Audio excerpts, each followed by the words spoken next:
Hello, friends, and welcome back to this week's Homies Fantasy Football Weekly Recap Show. Excited to be here this week. We've got some fun things coming your way, so buckle up and let's get started. I'd like to start this week with what we have begun as a new tradition with our owner spotlight, doing things a little bit differently and shaking it up. So instead of me sharing about an owner, I'm going to let you hear from the horse's mouth himself.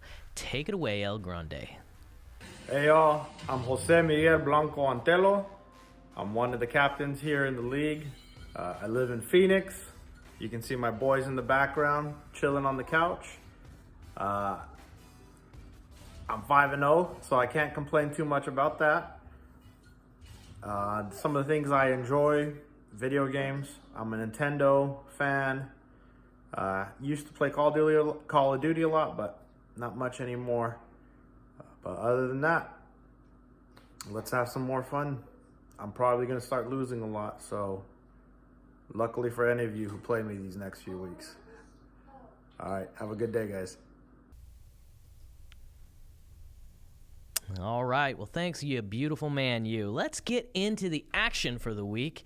Starting off with the first game, we've got Carlos versus Matt. Carlos coming into this week 1-3, needing to win. Matt 2-2, not wanting to fall down to a losing record. And I got to tell you, Carlos just disrespected Matt all over the floor. He left Melvin Gordon on the lineup on a bye week, saying, I don't even need him to beat you. And I'll tell you what, he was right. 138-118. Carlos still beats Matt with a little bit of disrespect. That had to be embarrassing, but hey, we move on. All right, the next game of the week was Will versus Orton, and Orton needed some help on Tuesday night. This one came down to a rare NFL Tuesday game, needing some help from Josh Allen and the Bills players, but he did not get it, could not pull through. Will and Orton were both 2-2 going into the week, so Will moves up into the winning column, and Orton slides down as the loser. 140-115. Congratulations, Will. You are now with those of us who know how to play fantasy football. The next game of the week was interesting, we'll say. It caused a little bit of debate this week. We had some fiery conversations. I can't even tell you how many texts and emails and phone calls I got. We learned some important things about vetoing and trading, and it got a little bit heated, but we made it through.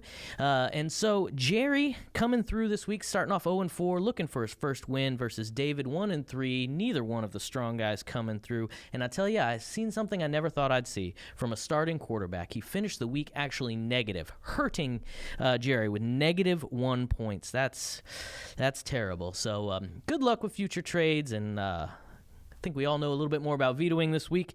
Jerry almost pulled it out, but another loss, 93-108, to fall to 0-5. We'll get there. We will get there. And let's see. This is an important game. We had Craig coming in 3-1 versus El Grande, Jose 4-0. And, there's an old saying in football, if you want to be the best, you got to beat the best. Well, Jose coming in undefeated. Craig was looking to take him down. 23 points from the new running back that Craig acquired this week was still not enough to take out Jose. But Jose is now in troubled waters as his starting quarterback, Dak Prescott, out for the season. Will he be able to come back and stay undefeated? Time will tell. But for this week, it was enough. 114-122. Jose stays undefeated to go to 5-0. Congratulations. There's another saying in football that says defense wins championships, and that was the tail of the tape of this game. Dakota versus the Commish, both coming in 1-3. Baltimore's defense get 26 points in the week, while San Francisco's had -4. That 30-point swing was easily enough to lead Dakota to the victory to move to 4-1, 144-118. Congratulations, Dakota, coming on strong at the right time of the season. And finally, our game of the week. This one was a banger, folks. We had Schmitty versus Dylan. Schmitty coming in 1-3, looking for a win, trying to get hot. Dylan 2-2, needing to prove that him and his offensive coordinator have what it takes. I'll tell you what, this one came down to Monday night. The game was tied. The literal game in the NFL was tied. The literal fantasy football game was tied. It was 5 seconds left in the game. 50-yard field goal to seal the win for the LA Chargers. And the same kicker was on Schmitty's team, so he misses it. He gets a negative point and loses. He makes it. He gets the positive points and goes on to beat Dylan. And he boots it off the upright, clanged it so close. It's a game of inches, folks, and that one kick, that one moment in time, led to a loss, 115 to 116 by 1 point. Schmitty losing to Dillon. It was a sad, sad day, but we move on. Well, as you know, the NFL schedule is a little jacked up with COVID, so make sure you get in your waiver wires today because waivers will not process until tomorrow.